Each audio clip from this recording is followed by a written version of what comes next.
Bonjour. Bonjour. L'histoire qui unit les églises réformées et catholiques à l'RTS, c'est un peu comme une grosse histoire d'amour, pleine de bons moments et de moins bons. Aujourd'hui, suite à la fin de Faut pas croire et le début du digital, ils ont décidé de signer une nouvelle convention. Suivez-nous, Petit Four, Champagne, ça se passe là-haut. Alors ici, il y a tout le gratin. Il y a le directeur de la RTS, Pascal Critin, la chef culture et société, le chef RH, tutti quanti sont tous ici pour célébrer un nouveau départ. Que dit cette convention, cette nouvelle convention? Alors la convention en fait nous propulse dans l'univers digital. À savoir qu'on a désormais vraiment des produits digitaux qui sont beaucoup plus déployés. On a un explainer maintenant sur YouTube. Et on a, autre conséquence de la nouvelle convention, une présence renforcée sur RTS2 avec des cultes et des messes 12 fois par année. Maintenant, c'est vrai qu'on aurait pu imaginer commencer un peu plus tôt le digital.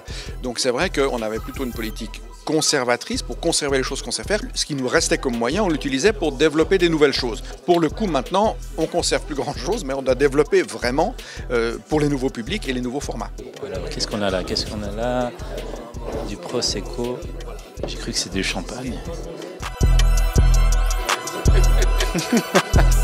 Il faut être clair, si l'initiative, on pense que c'est en 2026 qu'elle sera votée, si elle est votée, c'est plus de 700 millions d'économies, c'est la moitié du budget de la SSR. Moi, je ne peux pas commencer à dire où est-ce qu'on devrait faire des économies, mais on pressent bien en fait qu'il y a beaucoup de domaines de programmes qui vont juste disparaître. Voilà. Vous voyez toujours un certain intérêt de la part de votre public pour les questions religieuses? Oui, ce qui est important en revanche, c'est que le public ne va plus chercher des cases. Aujourd'hui, le public est de plus en plus présent sur les réseaux sociaux, sur les plateformes digitales. Donc je pense que c'est juste que RTS Religion fasse cette mue pour répondre aux besoins et aux usages du public pour aller le chercher là où il est.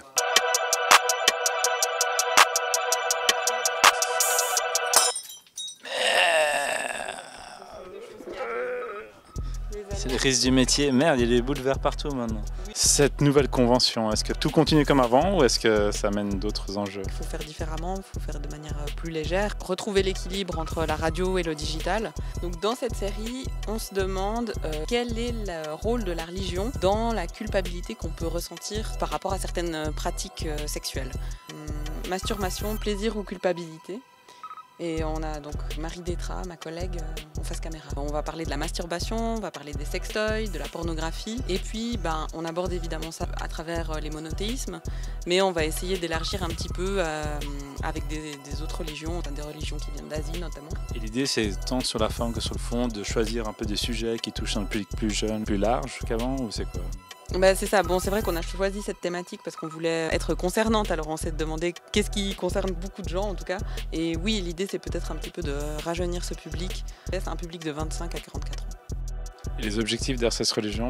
Avant tout, je dirais, c'est rencontrer notre public, essayer de constituer une petite communauté de gens qui nous suivent, des contenus de qualité qui décryptent le fait religieux. Des contenus de qualité qui décryptent le fait religieux. Santé.